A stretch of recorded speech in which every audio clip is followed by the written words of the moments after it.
find a success in this first game. Best of 3, ladies and gentlemen. The standings depend on it as we welcome you into the land of dawn between Dewa United and Evos Glory. Game number 1. Let's Welcome go. to Mobile Legends. Toronto, I think it's going to be a bit more difficult. We have to see how this plays out. Early on, I think Evos has a lot more weight to throw around. But later on, if they go and engage on potentially, I think most likely the Minotaur, then the team can still dive in and provide card control, can stop the main engagement, and then the Minotaur can still use the Minion Fury. And the opposite is also true. The Minion Fury can be used as a counter-engage tool to zone everyone from following up on dreams, making the play. But already, that's a great hook. Yep. He has the focusing mark as well, so that's going to be very, very heavy pick of strat. But for Brands and Watt, both still going for the tenacity, knowing it's going to be so difficult for both of them being targeted, having the attention from the rest of their opponents, and Keys and Clockun going for similar utility heavy builds. Wow, some more damage there. If Clockun anticipated the hook, Kaze might have just fallen, but still, Flicker and Purify burnt out by Mr. Dream Man on the Franco, and he wants to go for more. Goes in for the Gold Crab, and successfully relieves off pressure from Brands. That's a lot of aggression already, a lot of distractions coming through for Dreams, and this is something that we can anticipate later on as we get further and further into the mid-game. That level of pressure that Dewa United need to always be aware of, and the problem is Watt only has one Purify, meaning that the hooks can land in, especially when the cooldowns go down. See, just that can already make people sweat. But I mean, it's happy feed coming in from Watt. And I mean, the same thing can be said for Brands. Both these players are just so good at positioning due to how often they're put in these vulnerable gold laners. Looking at the early game though, it seems like Anvil does have a bit of an edge. He was being backed up by Fluffy to go in, but they are the ones making the first move towards the turtle. Yeah, with the Bravest Fighter instantly, but Adetin is welcome to respond it over Drian. That's a flicker forward, Enemy's Fury, and now it's going to be the CC overload towards the back. Fluffy though finds a good final slash now to Drian. One last hit, finds it. Gary with the taunt onto Fluffy, Cage with a splash of damage. That's a trade 2 for 2 for now. Both teams with a big Eternal Guard still available, but Dewa seems like they have won out of this resource battle, the long battle. Gary now on the turtle. Dreams looking for an angle to perhaps go for a trade, a hook, but Gary just pops out Appraiser's Wrath and the Retry and secures it. No, he actually doesn't use the Retry, just a clean Appraiser's Wrath. But ladies and gentlemen, we are experiencing a technical pause, but finally we do get to hear a breakdown of this recap into the early game from the first turtle. What happened there? I think Dewa did a great job being proactive there. They had the control. They're the ones who actually engaged in that fight as well. And they have a lot more burst damage in the early game from that Lapu Lapu. And as we predicted for just a bit, it seems like Evo's tried to throw back some damage, but unfortunately they were unable to really get a clean pick off. So the members from Dewa, even though some do fall, they were able to get most of their spells out. And I do feel like the main difference there was the mid lane. The fact that the Vexana has spells on a longer cooldown that's less spammable, whereas Keys on the Valentina, he can go in a bit more aggressively, go for a bit more AoE and a bit more damage, because you do dash multiple times, dealing that extra bit of damage, and he is able to steal away the Eternal Guard as well. So even that early game extra body advantage that Evos have at their disposal was also equalized by Keys. So I feel like that was the main deciding factor. I think, by the way, Natan Brands decided to go for a weakness finder over the usual QC this game.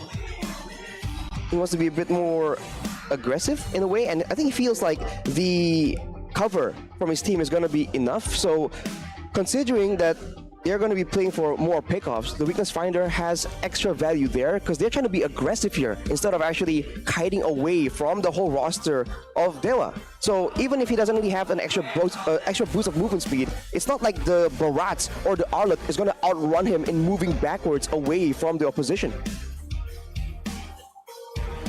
With that now for Dewa, I think it's still kind of the way that we expected it to go through, right? The first 2 minutes of the game where Dewa have set themselves up for that amazing trio mid to win out in these neutral objective battles, and Evos has been mostly playing around the gold lane, giving pressure to Brands, but Brands has broken the pact It's no longer a bro lane when you bring other bros, bro. That's unfair, man. It became it's no longer rice fields, it's a war field now. It's a like war zone. War field. It's like that Indo saying, What? kukira by one. Ternyata bawa kawan. Yeah. So it means, I thought it was a 1v1, but you brought your bro. Yeah, it's supposed to rhyme, that's why it's like a but thing, but like, It doesn't rhyme in English. But, Yeah. but you get it, you get it. you guys get it. You guys are understanding. But I understand that. Are we gonna see Mr. Danang Yes, sir. bring us back into the land of dawn? He's gonna shoot the shot. Boom. He's gonna push us back into the game. And in the game we go. 3 minutes has elapsed so far, but again, Dewa United and Evos, despite the fact that Dewa were able to get that neutral objective earlier on under the nose of Evos, the goal difference isn't that distinct. It's only a very minimal amount right here. That's what a talent prediction by Samsung Galaxy S24 series, where the vast majority of casters go for Evos, but on the Indonesian desk, 2 votes for Dewa United. And Lim Kochul voting for Evos. That's the interesting one. Why? He always goes Dewa usually. Yes, he's the known Dewa supporter. Is he trying to follow your footsteps? Ooh, With a mirror curse. curse? Oh, the curse. Never heard of footsteps. a limb curse, but it will technically has a good ring on to it, right? Because it's LK Lim Kochul. It could be lim curse instead. Lim Kutuk. Lim Kutuk. Oh. We'll have to bring it up to him later on. But for now, looks like Dewa still has full control. Since Evos are relying more on the pickoff on long distance, like the iron hook and the grip here, you can see that they are just more hesitant to just walk into a big fight. Dewa has a better combo. So using that, Dewa are able to really muscle away Evos from those situations. But this is where Evos need to get creative. They have to send the roamer multiple areas in order for Dewa to just keep guessing, okay, are Evos grouping up together for a pickoff here? Is it a 2v1, bring your bro to a 1v1 type deal for Evos? That is where Evos have to be a bit more dynamic. All right then. Fluffy, final slash, 2-man. Jetson is welcome instantly. Onto Dixon, and he gets deleted by the Eternal Guard now. Coming in Fury onto the back. Adafel looking for a rectory right now. Doesn't get it just yet. Gary secures it now, knocks him up.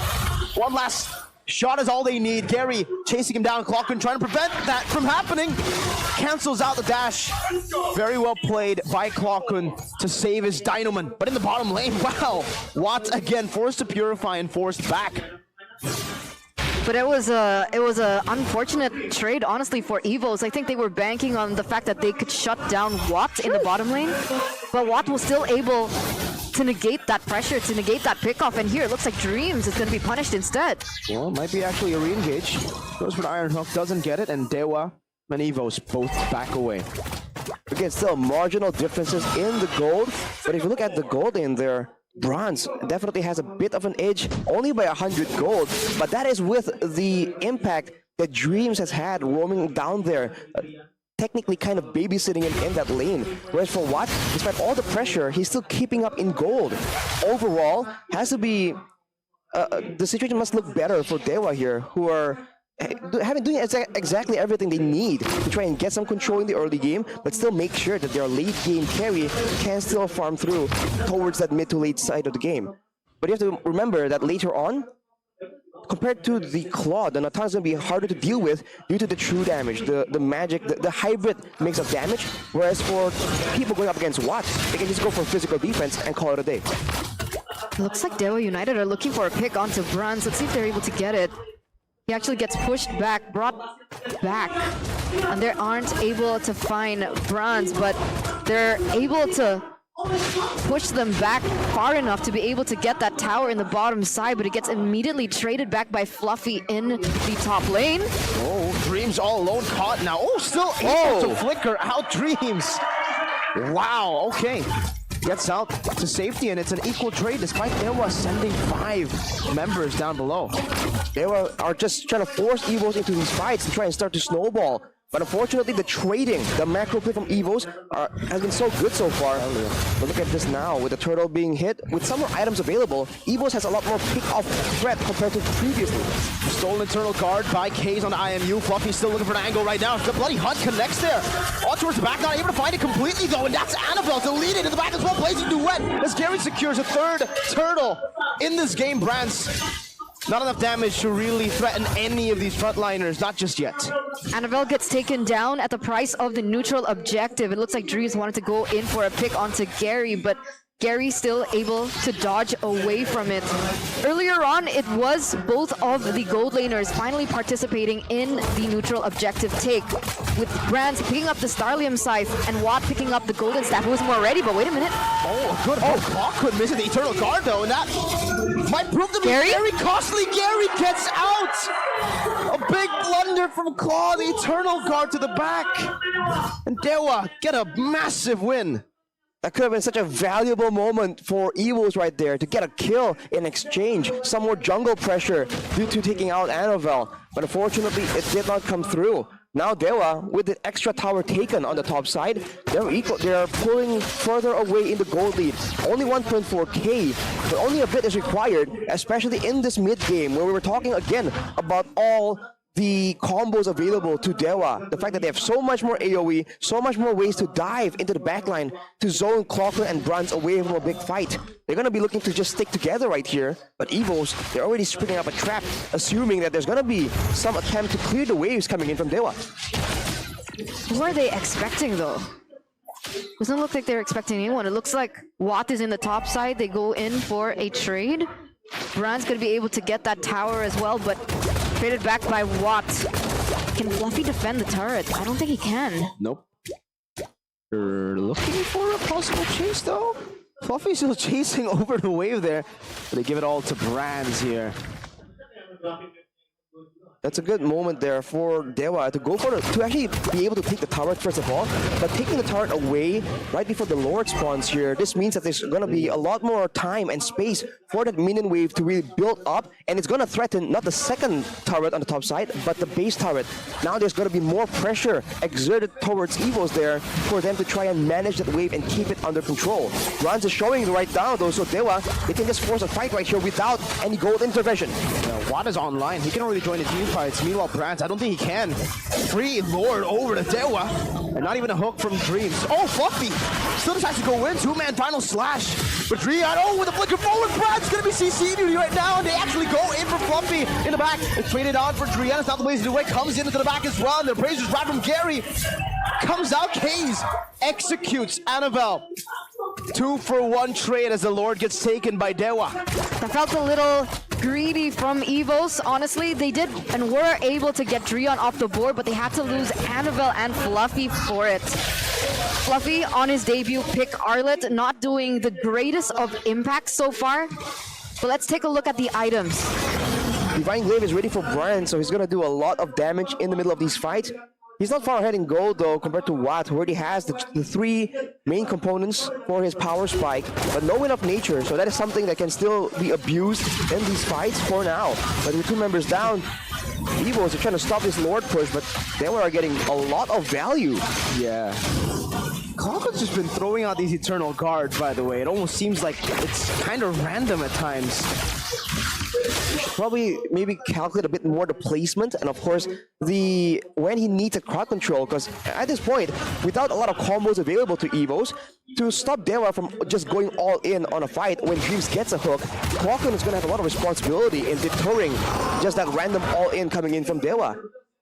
And to make things worse right now, Dewa also has a Flash of the Oasis completed in the hands of Drian. So if you think that the fights have been one-sided in a 5v5 brawl for the side of Dewa, it's going to get even more difficult right here until a lot later, where the true damage shred coming through from Brands will be enough to really kind of equalize and burst through most of that. What are we waiting for Brands? Are we waiting on the Holy Crystal? Is that enough to become ready or online in these team fights? Is that what Evos is waiting for? I think with the Holy Crystal, he'll definitely have a huge spike in DPS, but also in burst and in technically poke damage as well. So with that, there's even more pressure he can do in the fights. If he's baiting, you know, a bit of a aggressive move forwards, then they will have a lot more to think about because they don't want to get poked down that easily by Brands with more items and more damage. So that I think will be a big swing in momentum. But of course, they have to remember that once that time does come, it means that Dewa will also have a lot more eyes on brands as a target, right? We already talked about this. There's a lot more ways for them to really target the back line, what included with the Claude and the Blazing Duet. And I think that's maybe where Clocken comes in, right? With the Eternal Guard and so on and so forth. The fact that they can be able to try and peel and try to bait maybe the resources from Dewa United when these team fights occur, or they just bank on Dreams getting a pick off.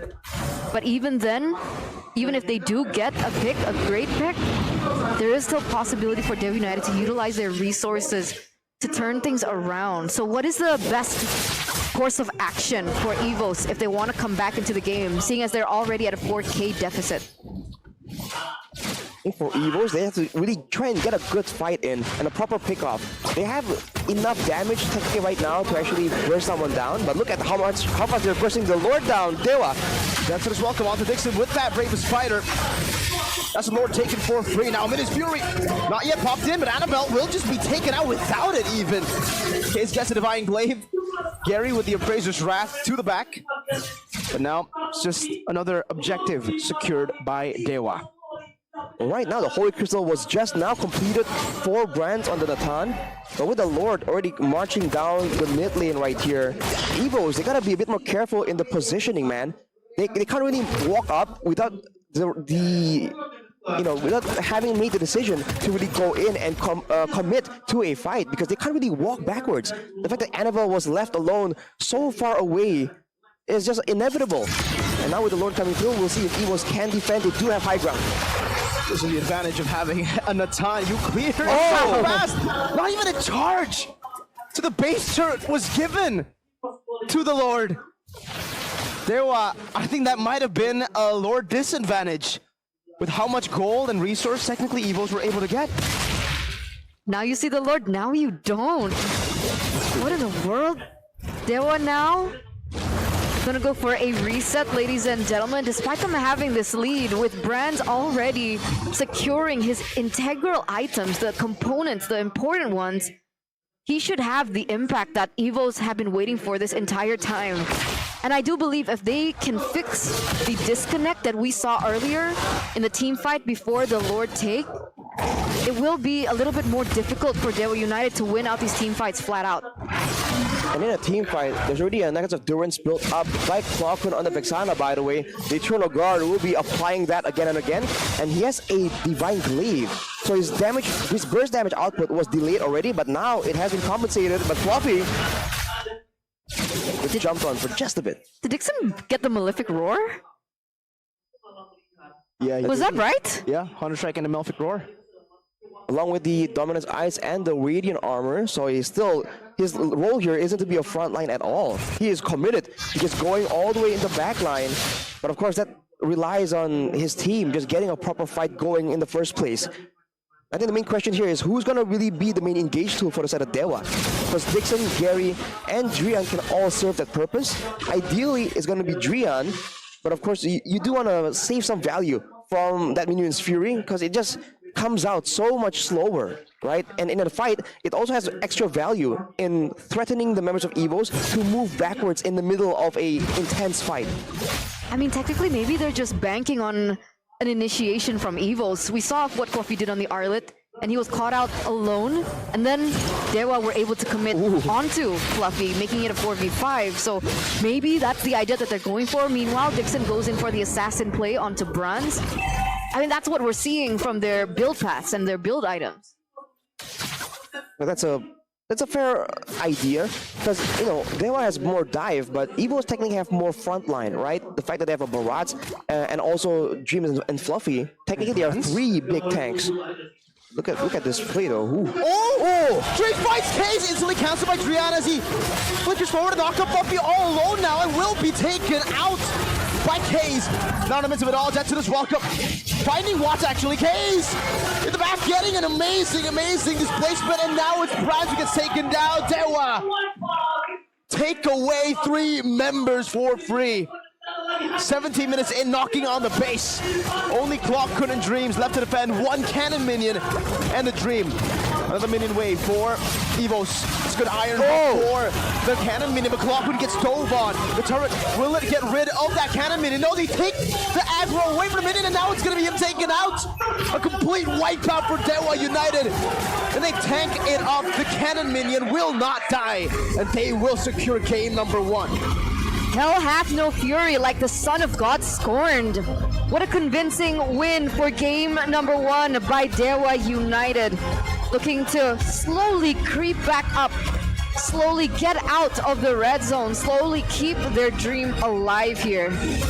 But again, right? I mean, that's what they were banking on. They were banking on the fact that Evos wanted to look for an initiation, and the counterplay was so brilliant. The way that they stacked all their resources, the way they stacked all their ultimates, the fact that Keys was able to utilize his IMU so well as well in the backline was just the cherry on top. Wow. Everyone's thinking that Evos on the winning streak, on such a good recovery path, was gonna simply stomp out Dewa. But Dewa show again that there are no pushovers, and with the right situations, they have what it takes to just bring out the best in them.